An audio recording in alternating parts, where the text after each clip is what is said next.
Well, we're racking up more 90s here over the next few days, and that means air quality alerts that comes with the heat, and still a hopeful chance of rain, maybe even some severe weather heading into the weekend.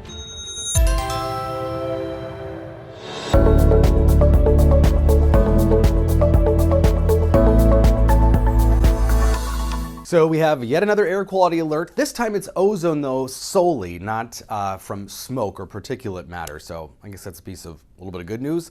But this gets to be common with hot days like this because ozone is a result of a chemical reaction between the sun and the heat. So we are expecting central and southern Minnesota today, probably tomorrow and Thursday too, to see air quality that is unhealthy for sensitive groups. So not for everybody, but you got to imagine it's not good for any of us really to breathe this air for prolonged periods of time.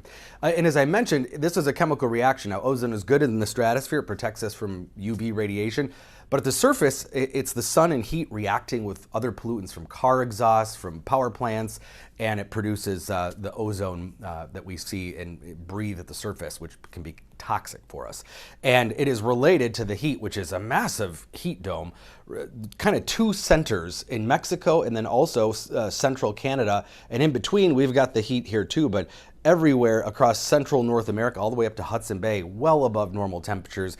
We're talking 100 and teens for high temperatures in Texas and Mexico, which is more typical for places like the desert Southwest rather than Texas and New Mexico. So we're talking potentially some near record levels of both how we measure the pressure aloft, but also maybe some temperatures in some of those areas. And even for us, we're talking a good 10 to 12 degrees above normal today, still tomorrow too. Less humid though today. Yesterday was still pretty sticky. Today, the next couple of days, that humidity is going to be kind of in a corridor being drawn into this developing system to our west. So it'll be occasionally muggy with dew points in the low 60s, but most of it's going to be kind of pooling in this developing area of low pressure. To that area as well, we're seeing some clouds. Now this is not moving our direction anytime soon. That heat dome kind of keeping everything moving southwest to northeast. This will make very slow progress because of this upper level ridge.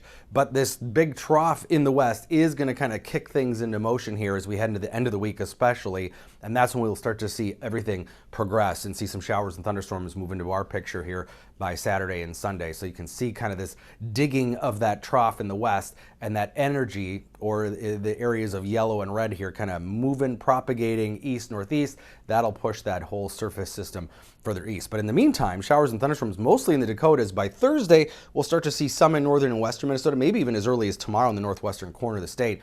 And then Friday, Saturday, that activity progresses eastward. It will be spotty and scattered, but a good hopeful bet maybe of some showers and thunderstorms. It'll be more widespread and give more of us rainfall than these last systems have. In fact, they could see quite a bit of rain because this thing's going to be parked to the west in the Dakotas.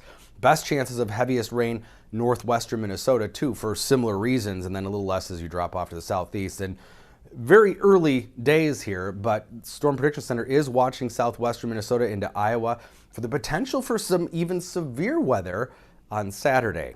Doesn't look like a great risk at this point, and in a normal season, we wouldn't get excited about a severe weather potential in June, days out, but this year, we've had such a lack of it in the northern plains that it's headline worthy.